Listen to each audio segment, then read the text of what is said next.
Good morning, and thanks so much for joining in. There's still a lot of unknowns around a vaccine, such as when it will be released, what the federal government's planned supply chain management vaccine allocation process will be, and if there'll be funding allocated to states to assist with our distribution efforts. However, at the state level, we'll be doing everything we possibly can to make sure that Montana is prepared for when a safe and effective vaccine arrives to our state. We've now submitted a draft of our COVID-19 vaccination plan as required to the CDC and expect to receive feedback later this month. This is just the first step in what will be an ongoing process as we work closely with local public health and healthcare facilities to effectively distribute and dispense a vaccine.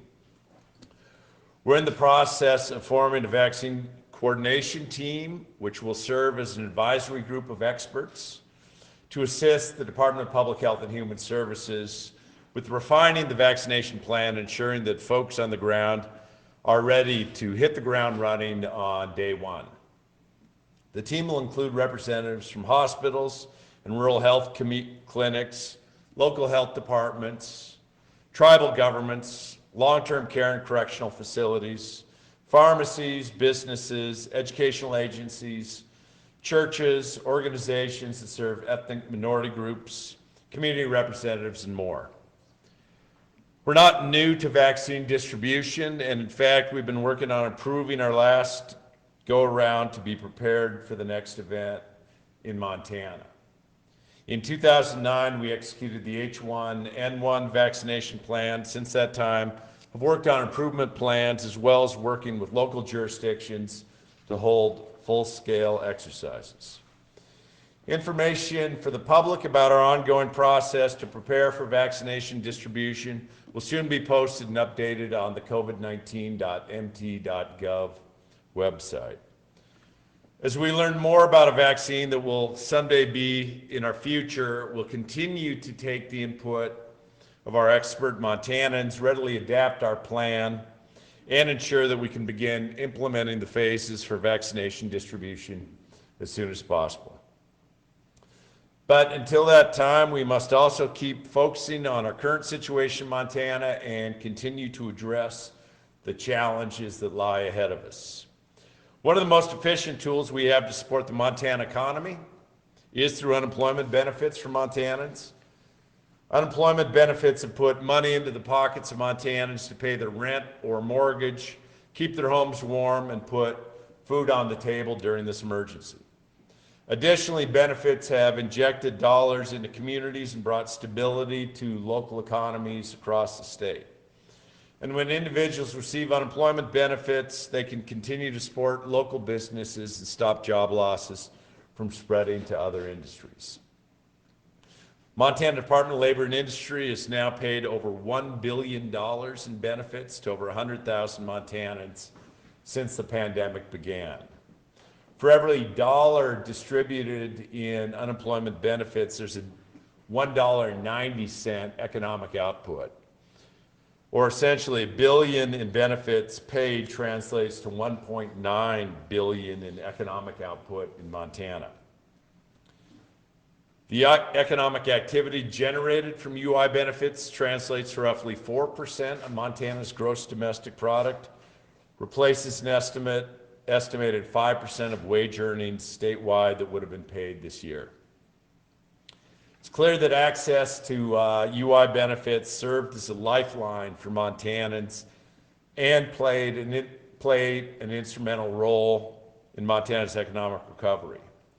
Additional dollars in the community contributed to Montana's steadily decreasing unemployment rate, which we announced today has returned to a near normal level of 5.3% for September.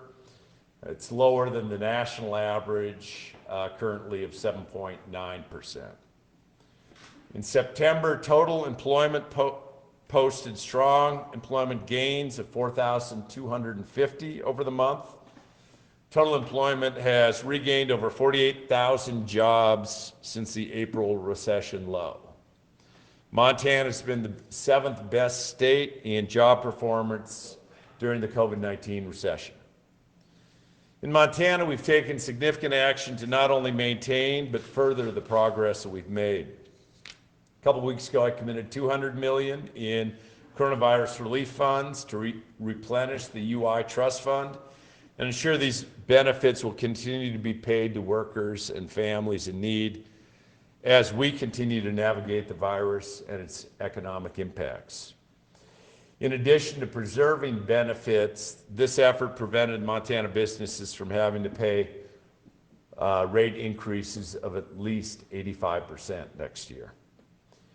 And when Congress didn't act after the $600 a week in extra benefits expired, I used state coronavirus relief funds to ensure that Montanans got the full $400 a week when the Lost Wages Assistance Program was available for that duration. In addition to prioritizing UI benefits, one of our top priorities in managing this crisis has been to distribute funding from the CARES Act to keep Montana families, businesses, and nonprofit services afloat. Those efforts have resulted in 32 different relief programs we've created to respond across all walks of life to the economic hardships caused by COVID-19. About 97% of total CARES Act allocation has been committed, and more than $723 million has been awarded. The Business Stabilization Grant Program alone has supported more than 10,000 Montana businesses, and across a suite of programs geared toward businesses and nonprofits, more than 14,000 businesses and nonprofits have received support from the state's coronavirus funds. Additionally, more than 1,200 families and individuals have received mortgage and/or rental assistance, allowing those Montanans to keep up with their monthly rent or mortgage payments and remain safely in their homes. We know things have changed rapidly over the last several months and could well change again, but economic data suggests that our state's on a long-term path toward restoring and expanding economic growth. Yet that stable recovery that economists predict is a great risk in at least two ways right now. First, while we've worked diligently to get folks back to work, make sure that the lights of businesses stay on, and shore up our trust fund to provide regular UI benefits, our progress toward economic recovery is certainly in jeopardy without action by Congress. In addition to the expiration of the lost wages assistance funding, Americans are beginning to exhaust benefits, and many federal programs that allowed more folks to access benefits, such as those who are self-employed, are set to expire at the end of this year. Without these benefits, consumer spending will drastically decrease, which harms our small businesses, and folks who've been getting by might not be able to continue to do so. Unfortunately, Congress has been unable to come to the table to provide the continued relief that's needed now, and certainly will be as we tackle this virus well into the future. This leaves a lot of unknown for workers should they find themselves temporarily out of work, or businesses should they have to temporarily close their doors. Second, our economic recovery is at risk by the Montanans and businesses not following the restrictions that we have in place. Now, Montana is not alone as we continue to see an alarming amount of new cases each day. Over the past week, nearly every state is seeing an increase in cases, and the majority of states have seen a 7-day high or peak. But we can do things the Montana way to get rid of this virus, and that means that businesses in Montanans, again, looking out for one another by playing by the same rules, which are the ones that we already have in place. There are businesses that are doing everything right. They care about their healthcare workers, the customers they serve, and their larger community. They care about their own workforce and not wanting to find their workers without a job by having to close down from not following the rules, are introducing cases into their establishments. There are some that even go above and beyond, like Casey's Bar and Restaurant in Whitefish, which is voluntarily going back to 50% capacity and closing at 10:30 on Friday and Saturday nights, knowing that that outcome is better than having to again temporarily close their doors. It's not the Montana way should the businesses that are doing things right have to close their doors because of the bad actors who aren't taking the necessary steps to minimize the virus spread. The Montana way is slowing the virus spread. And it's a good thing for our entire community if we do so.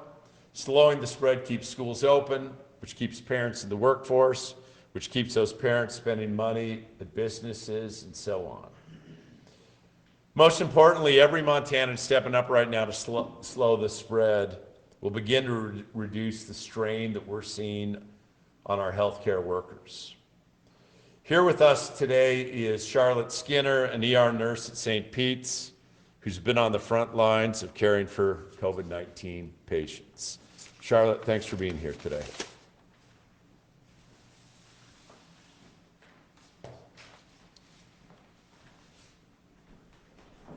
Hello, good morning. I'm Charlotte Skinner. I work at St. Pete's as a registered nurse in the PACU and the emergency room. Today I've been asked to represent frontline workers and share a little insight into how this pandemic has shaped our roles and how the public can support us. First, let me begin by saying the past 8 months or so have been really stressful, challenging, and full of day-to-day uncertainty. This is how we all feel, but as healthcare workers whose responsibility is the lives of our family, friends, and neighbors, this burden has felt huge. All of our job stressors are just magnified as we learn to do things like CPR in head-to-toe PPE, or we learn new methods of putting patients on ventilators while the doctor's hands are inside a plastic box, or as we have to explain to yet another tearful family member that no, you can't visit right now, but we'll hold the phone up for a FaceTime call. Here's the thing about healthcare workers. We come from a huge variety of backgrounds, political beliefs, socioeconomic statuses, religions, but we've always found a common ground to stand on, and that common ground is called science, evidence-based practice, and a patient-first mentality. I have never and I will never run into the room of a patient in distress and ask them how they vote. Instead, I stand shoulder to shoulder with my healthcare team and we work tirelessly to save lives. People in healthcare don't discriminate, and neither does this virus. I'm asking you today to stop segregating yourselves into maskers and anti-maskers, and to stand with us on the common ground of science and evidence, which is clearly telling us that masking works. We must do it consistently, diligently, and the majority of us need to participate. But if we can do this, it does make a difference. We need your help, Montana. Our hospitals are reaching a breaking point. We are on the brink of seeing a surge capacity like we have never seen before. And make no mistake, this will affect our ability to provide the best possible care. By masking, hand washing, social distancing, and following other public safety guidelines, we can prevent this from happening. So please, we are asking you, stand with us, stand against this virus. Thank you.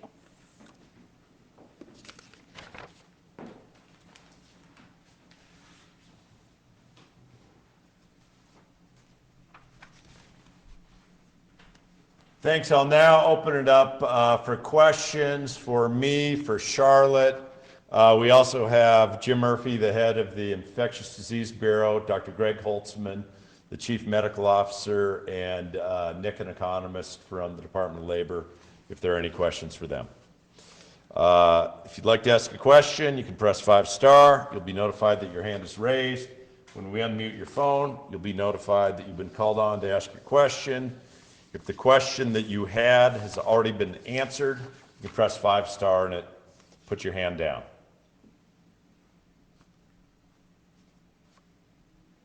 First phone question. Hi, Governor Bullock. This is Rachel Kramer with Yellowstone Public Radio. Thanks for having the press avail today. I wanted to check on a couple of things that you mentioned last week about helping counties and tribal government apply for the second round of funding to help cover the costs associated with more contact tracing and enforcement. And I wanted to check with you to see how much that pool of funding is, how many applicants have been applying for that funding, and how quickly they'll receive that funding. So the pool of funding was the same as first time, $5 million.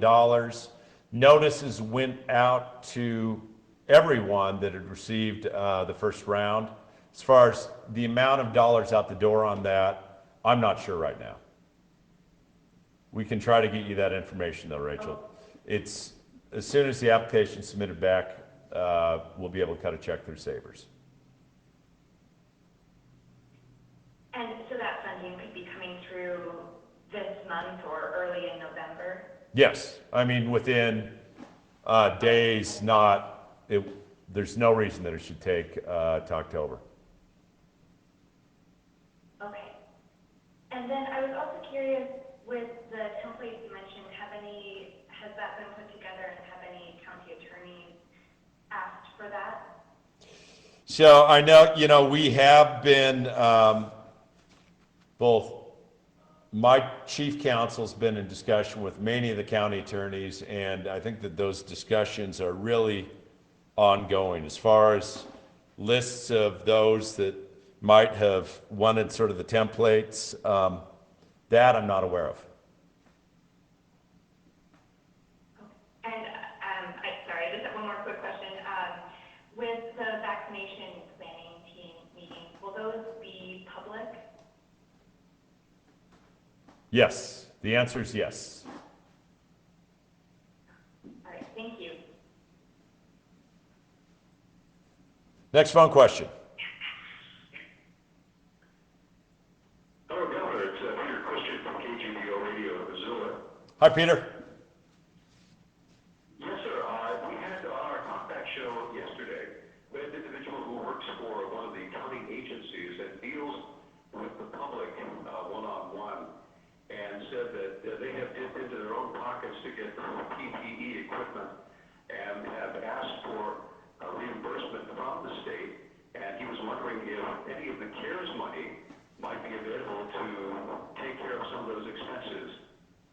Peter, I think like if individuals or county employees, as an example, are purchasing PPE, first of all, that we've actually been distributing through the disaster and emergency services and providing dollars directly to the local governments, and that's both the cities and the counties, for any additional expenses that they have that relate to COVID-19. So there wouldn't be a program where individuals could get reimbursement through CARES Act dollars, but that individual should certainly speak to their bosses as far as making sure that the adequacy of PPE is present. And it's also a program for businesses is that they actually provide both everything from sanitizer to masks and some of the plastic sheeting to get reimbursements as well.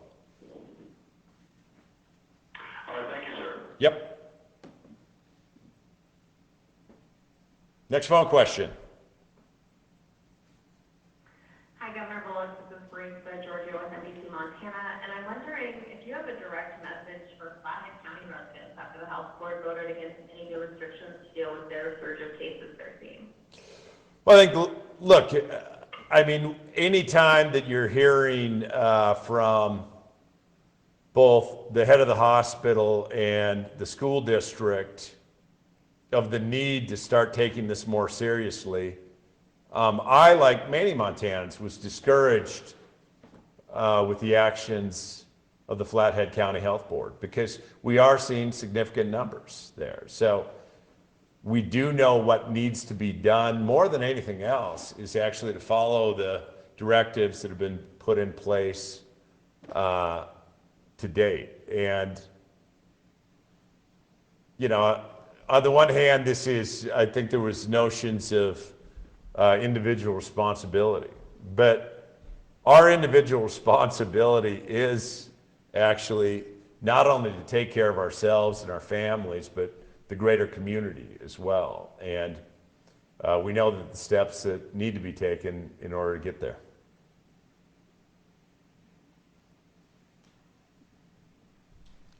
Next phone question. Oh. Go ahead, Jonathan. Sorry, Governor Jonathan Andarian from Montana Television Network. Once again, we had a pretty high test positivity rate today, and I know that last week we were in here and we were saying it's basically because we're testing people who are contacts already more than anything else. Do you feel like we're doing enough testing right now? Is it something, I mean, for a while in the summer we were doing more asymptomatic testing. Is it something we need to be getting back to? Is it a staffing issue, I guess? Do either as far as the degree of testing, Dr. Holzman, then I'll answer as well if I'll play cleanup.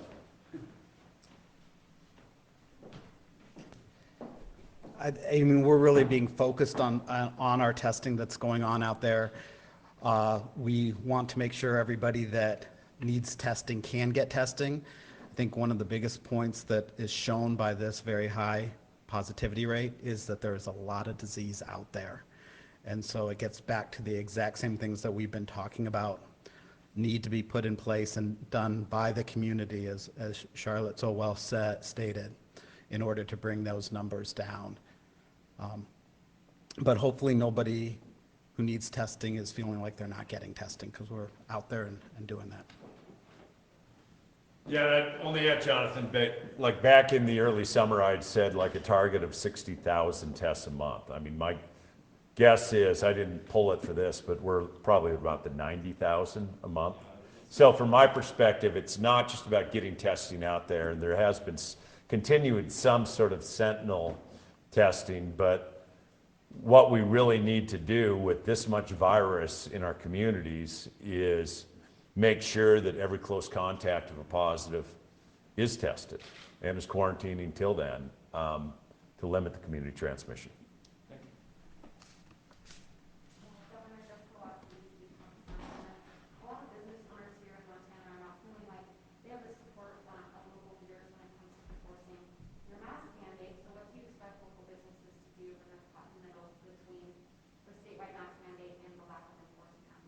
Well, certainly, and look, I've heard from local heads or a head of a chamber of commerce saying that there has to be additional enforcement. So I would encourage every one of those local businesses to directly reach out, right, to their county attorneys and law enforcement and their public health, because the enforcement by and large happens at the local level.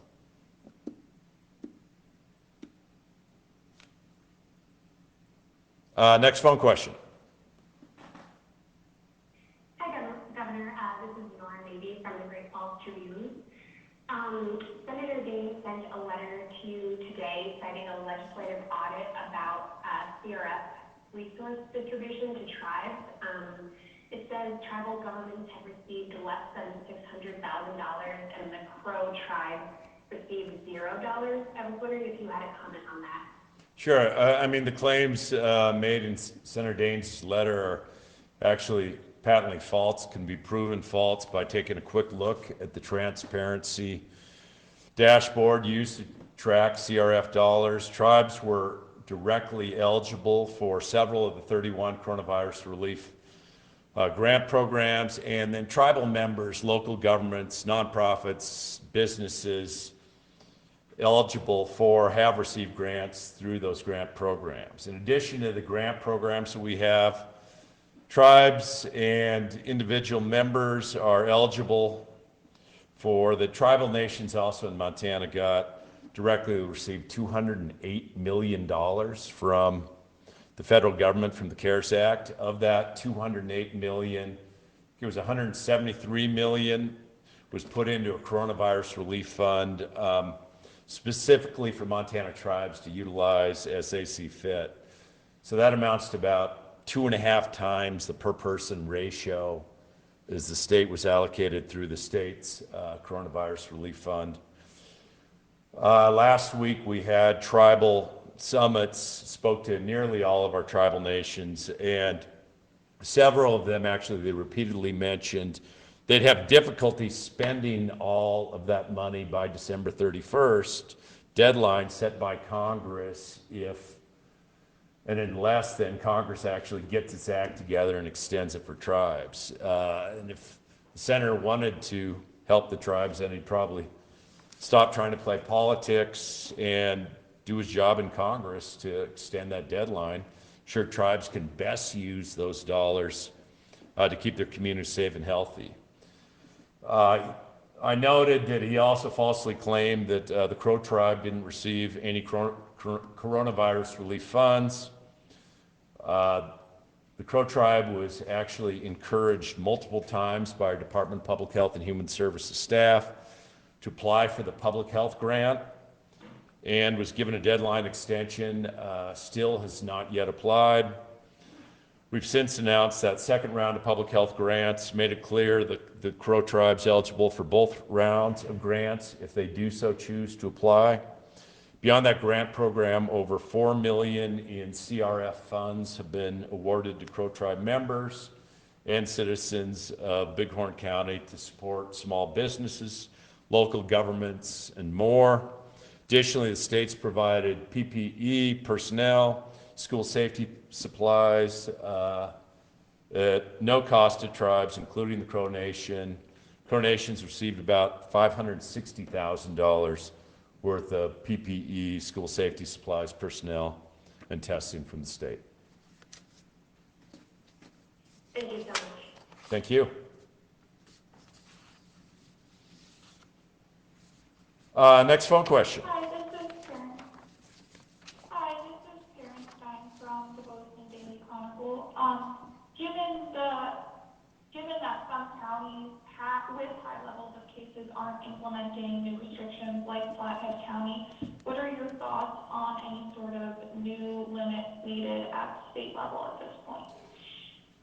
Well, I think that it really is certain counties that need to actually take this more seriously, and the first start would actually be following and enforcing statewide restrictions that we have in place. And it doesn't necessarily make sense to put blanket statewide restrictions that would impact businesses and counties and communities that are doing it right.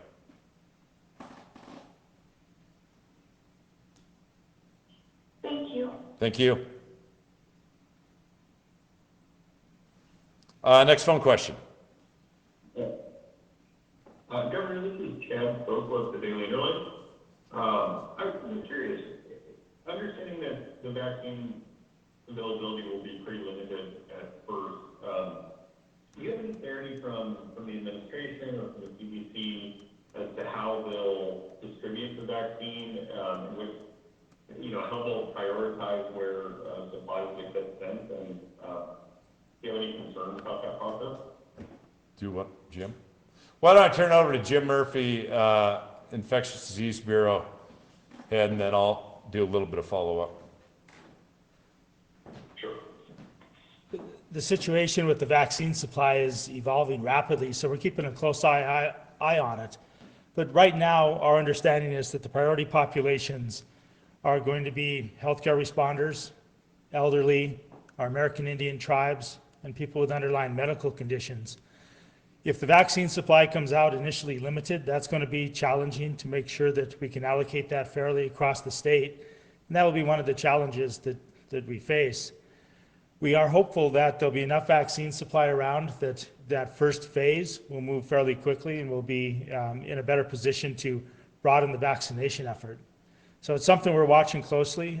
Not a lot of firm timeframes coming out on the vaccine distribution yet, but that's why it's important that we spend the time now planning with our partners. We do know that the federal government is going to allocate vaccine directly to the states for distribution, but they're also going to allocate directly to tribal areas if they chose to take that route. They're also going to work closely with some of the private sector, most notably CVS and Walgreens pharmacies to help with the vaccination effort too. So it's promising to us that we'll have a lot of partners in this effort, and we've done this before, and I'm confident that we'll be able to carry this off again. And I'd only add that I do have concerns, and I'm not unique in that. I mean, it was last week, the National Governor Association, representing all the Democratic and Republican governors across our country, sent a letter to the administration saying that we have to be close partners in this. Look, there's still not a lot of clarity, first of all, of what might be the first vaccine. There's some discussion that if one comes out, right, it has to be kept 80 degrees below 0 Celsius until effectively 30 minutes before the vaccine is distributed. Well, if so, that's going to take, as but one example, significant resources on the ground, both from a capital investment as well as people. So I really am pleased with the efforts of the Department of Public Health and Human Services, and not just them alone, but as they've worked with all of their partners in putting together this vaccination plan, the draft plan, but there are still a lot more unknowns than what is known right now. Not only when it comes to the timing, but sort of all of the essential qualities that we'll have to put into our calculus.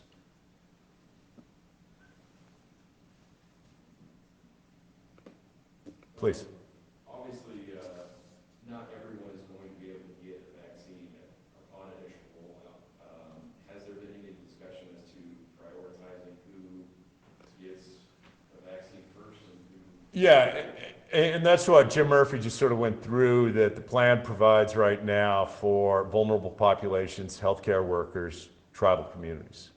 But, there's right now no daylight on how many vaccines or when.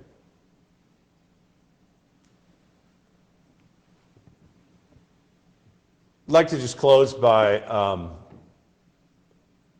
thanking Charlotte for not only being here today, but the work that she and so many others have been doing literally every single day since mid-March. And if all of us at times feel fatigue from this virus, imagine what an emergency room nurse feels, or other frontline healthcare workers. And I think that Charlotte's message is one that I hope that we will all take to heart. We do know, look, the numbers are concerning. While Montana is not unique in increases, Montana is unique in as much as that it's the individual Montanans and all of us working collectively that can actually curb the spread of this virus. Like many folks around parts of the state, I woke up Saturday morning to snow being blanketed, and recognize that this will just continue to compound some of the issues that we're facing, with more people spending time in close contact indoors. So would encourage, if we take one thing out of this morning's discussion, it's greater than the preparation for the vaccination plan or our unemployment rates. It really is what Charlotte shared with us, in as much as that they need all of us to do more. Thanks so much, and we'll probably provide another briefing near the end of the week.